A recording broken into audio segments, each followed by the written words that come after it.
ngapain sih Liv kamu ke Tunisia, kamu kan perempuan, lagian nanti juga pulang dari Tunis ngapain, ya paling di dapur, paling nikah gitu, udah gitu nikah, aja udah ngikutin gitu. suami lah ya gitu kan, gak bakalan gimana-gimana itu kan.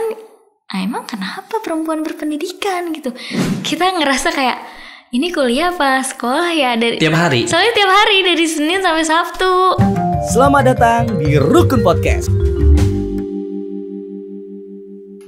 Assalamualaikum, Alivia Zahratul Adha ya. Iya. Masya Allah, namanya luar biasa sekali nih. Aduh. Masya Allah ya. Jadi sahabat rukun, Alivia ini atau dipanggil Mbak Olive ya. Olive Ya, paling lebih enak kita dipanggil panggilan sama Mbak Olive aja ya. Teman-teman manggil aku Olive. Olive ya. Jadi Olive ini adalah salah satu mahasiswi S2 beasiswa di Triple IU. Apa itu? UIII. I-nya banyak sekali ya. Iya, makanya triple I. Apa sih bedanya UIII sama UII yang di Jogja? Bedanya kalau UII Universitas Islam Indonesia, Iya. tapi kalau UIII ditambahin internasional. Oh. Dan yang masuk di Universitas Islam Internasional Indonesia ini pasti kan dari banyak negara, dari mana-mana, dari Timur Tengah, dari Eropa bahkan ada. Dan itu belajarnya di Indonesia ya? Iya.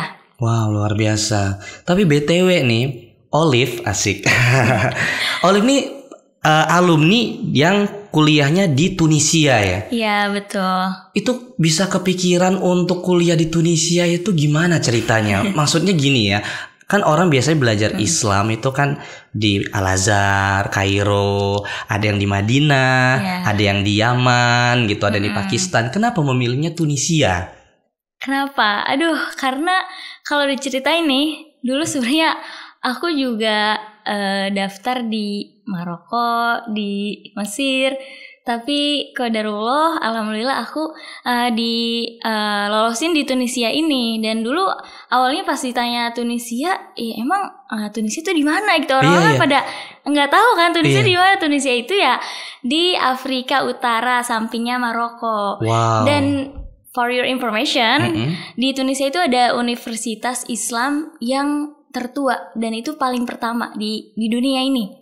Jadi sebelum Al-Azhar, sebelum Qarawiyyin yang di Maroko, itu ada Universitas Zaitunah, di mana ya di situ didirikan universitas pertama di dunia.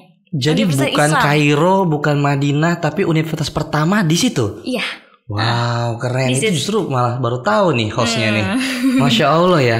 Nah, jadi artinya memang ketika waktu itu pengen kuliah, sudah daftar ada di beberapa universitas. Iya. Tadi di Maroko juga. Maroko, di Mesir. Tapi alhamdulillah ya, walaupun emang sempat ya ada penolakan. Ya maksudnya kita ditakdirin di Tunisia, dan di sana alhamdulillah aku bisa banyak belajar di Tunisia.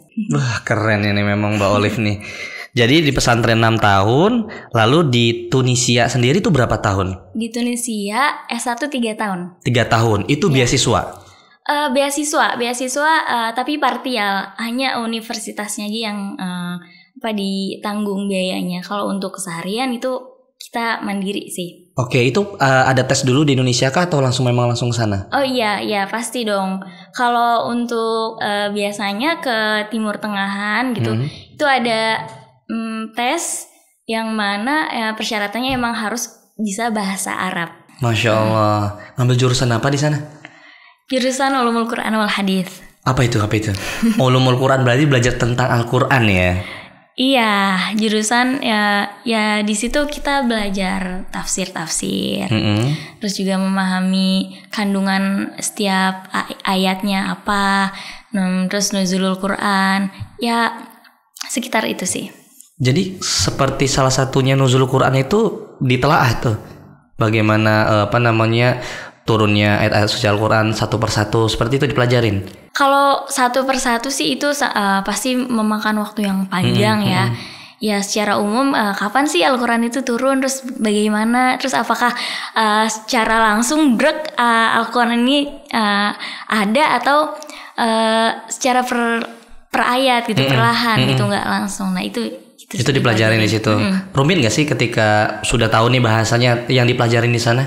Kesulitan pasti selalu ada gitu, tapi kita kan selalu beradaptasi dan menyesuaikan. Termasuknya orang-orang Tunis nih mau ngebantu orang Indonesia yang emang nggak paham gitu, yang belum paham sama pelajaran, dan di situ kita ngerasa ya kebantu banget sama. Alhamdulillah disupport ya. Support. Berapa tahun sih di Tunisia itu? 3 tahun. 3 tahun. S1.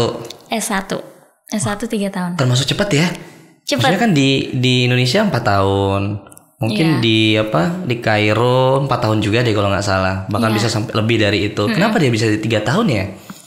Itu memang udah rata-rata dari jurusannya 3 tahun semua. Iya, udah program dari sananya dari pemerintahnya. Emang S1 itu 3 tahun. Karena di Tunis itu sebelum S1 ada kelas penyesuaian, kayak kelas mempersiapkan untuk masuk universitas itu lamanya 1 tahun. Jadi sebenarnya lulus SMA mereka harus masuk ke kelas persiapan itu. Oh, jadi nggak langsung masuk universitas? Nggak langsung. Kalau dibandingin ya sama lah 4 tahun juga. Tapi 1 tahun penyesuaiannya dulu. Berarti itu belum masuk kuliah berarti?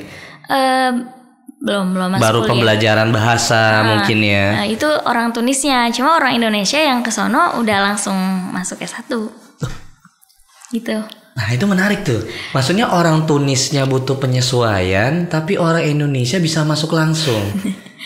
Ya, jadi emang program kayak tingkatan aja sih. Mungkin di Tunis sana setelah SD, SMP, SMA ada 1 tahun namanya bakaloria. Nah itu emang udah seperangkat. Nah orang Indonesia ini mungkin udah dianggap udah lulus bakaloria gitu, makanya langsung. Wah keren orang Indonesia. Jadi buat sahabat rukun yang mau ke Tunis bisa langsung masuk universitasnya ya. Iya. Tapi bahasa lagi-lagi harus dipersiapkan ya. Harus punya bahasa Arab ya. Betul. Itu berarti belajar tentang Al-Quran dan hadis. Iya. Tadi di situ belajar tentang detailnya Al-Quran seperti apa, kebetulan hadisnya juga. Kalau hadis itu bicara soal apa? Hasanat berarti runtutan. Iya, kalau ulumul hadisnya sendiri kita emang belajar dari bagaimana hadis itu sampai ke kita, itu dari situ sih. Kan ada sanadnya, terus kita juga mempelajari kira-kira jenis hadis tuh ada hadis apa aja nih yang bisa dipercaya. Ada hadis sahih, hadis hasan, kan ada hadis-hadis yang emang nggak bisa kita pegang juga untuk dipercaya gitu. Benar-benar. Berapa jam belajar sehari di sana? Dari jam 9 sampai jam 4 biasanya. Normal sih, normal. Oh itu normal ya? Dong. Kita kalau saya dulu ya di kampus itu jam 8 mulai. Kalau misal sampai sesi 4 itu bisa sampai setengah 5 loh. Oh gitu. Iya, sampai setengah 5 sampai jam 5. Apalagi kalau misal jurnalis ya. Teori semua, habis itu praktek. Dari jam 12 malam sampai jam 6 pagi cari berita kecelakaan. Wah. Suruh praktek langsung tuh. Tapi itu di luar kampus dong yang. Di luar kampus prakteknya. Ya, tapi pas dulu kuliah Kak Sigit dari hari Senin sampai hari Sabtu atau cuma? Enggak semua, tergantung mata pelajarannya kan. Atau mata pelajarannya misalnya di Senin siang aja, berarti di Senin tuh cuma 1 mata kuliah. Kalau misalnya Sabtu bisa full, tergantung kita juga untuk mengaturnya. Kalau di sana juga begitu? Enggak, kalau di sono kita ngerasa kayak ini kuliah apa sekolah ya, dari tiap hari. Soalnya tiap hari dari Senin sampai Sabtu. Oh, Minggu libur. Oke. Senin sampai Sabtu itu dari jam 9 sampai jam 4, tapi tergantung jadwalnya sih, maksudnya enggak paten. Masya Allah. Keren di Tunisia. Tapi nih sahabat rukun nih, tim rukun ini pernah mengulik tentang Mbak Olive. Ternyata Mbak Olive ini juga hafiz ya. Aduh. Masya Allah ya, hafiz ya. Ya minta doanya. Alhamdulillah. Tapi di Tunis itu diwajibkan untuk menghafal? Enggak. Oh tidak? Enggak ada kewajiban untuk menghafal sih di Tunis. Oh, jadi memang ini apa namanya dari diri sendiri aja, atau di pesantren juga diwajibkan menghafal? Enggak ada sih. Kalau itu emang ya dari keinginan sendiri sih. Masya Allah. Apa yang membuat motivasimu mau menghafal dan bisa akhirnya? Sebenarnya kalau untuk menghafal sih karena menurut aku Al-Quran emang mukjizat yang paling terbaik gitu, yang diberikan kepada Nabi kita, dan pastinya dengan dekat dengan Al-Quran itu akan membawa kebaikan-kebaikan kepada diri kita, kayak gitu. Masya Allah. Ya itu sih. Kasih tips dong, ngafalinnya gimana sih cara menghafal ayat-ayat Al-Quran? Maksudnya per satu ayat kita hafalin atau memang per surat kita ulang-ulang atau bagaimana? Sebenarnya aku ini disclaimer dulu. Iya. Sebenarnya masih belajar dan belum hafal yang sebanyak itu juga.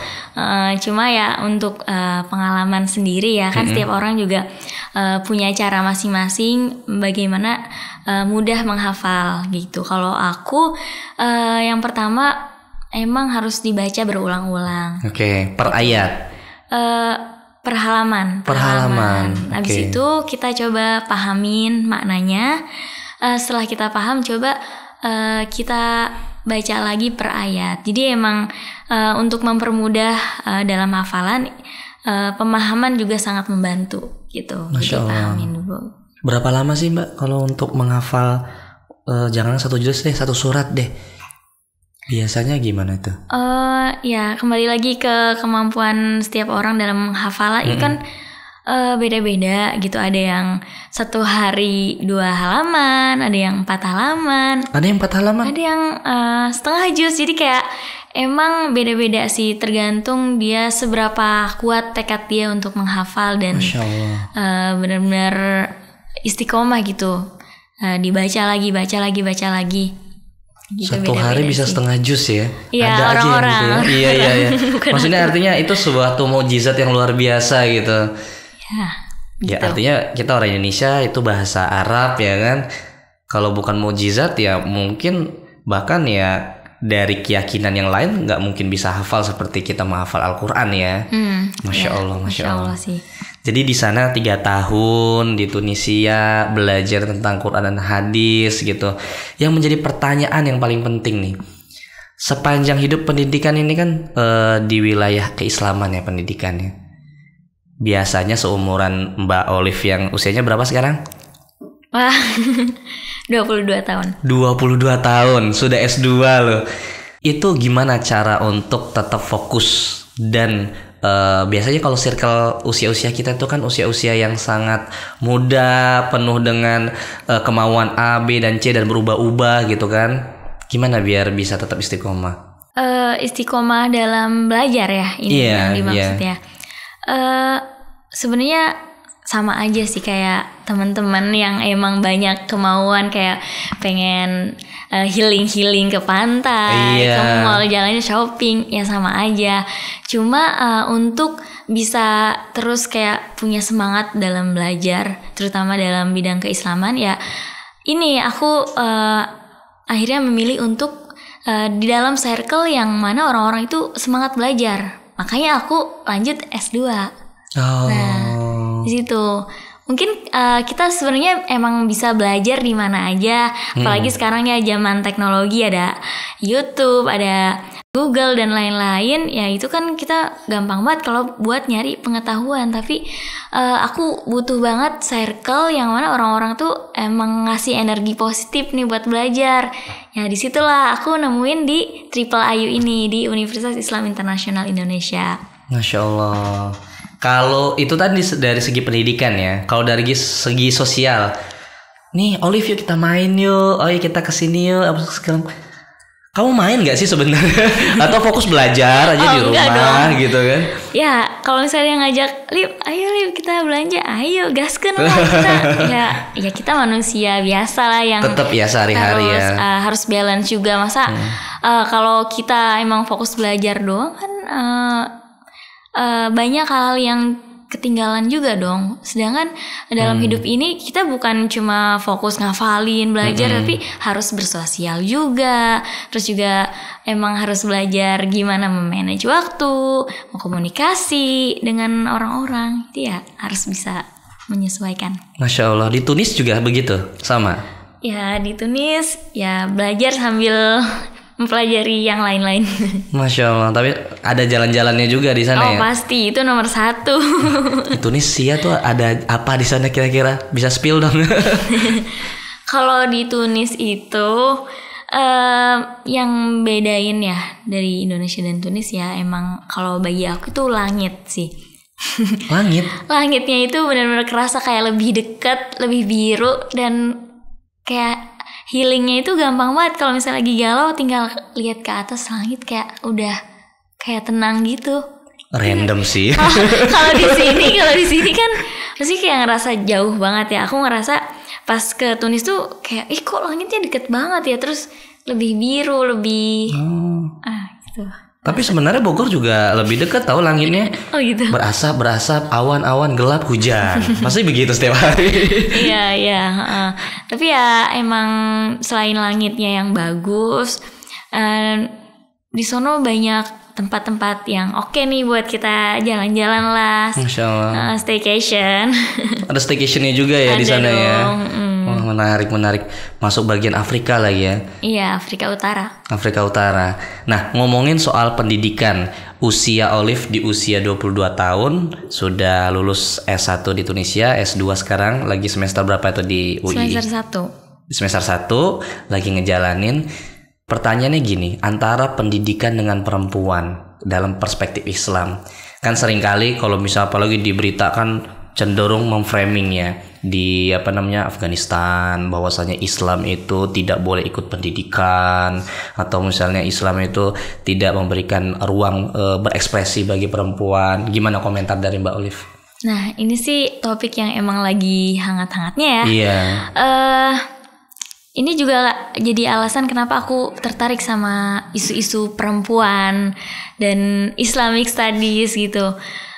Banyak ya di luar sana, terutama dari barat ya, artikel-artikel yang emang bilang kalau perempuan itu dibatasi banget sama Islam. Jadi mereka itu terkurung gitu.